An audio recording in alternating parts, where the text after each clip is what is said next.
Auto notification can now create conversation notifications. These are beautifully laid out rows of icons and text or images that show up in the format of a conversation.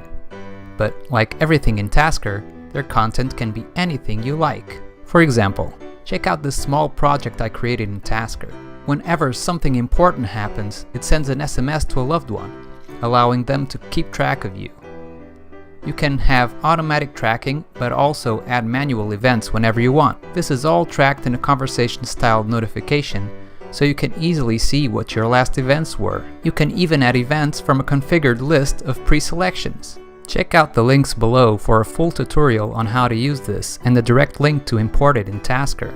Get the conversation notifications in the new auto notification.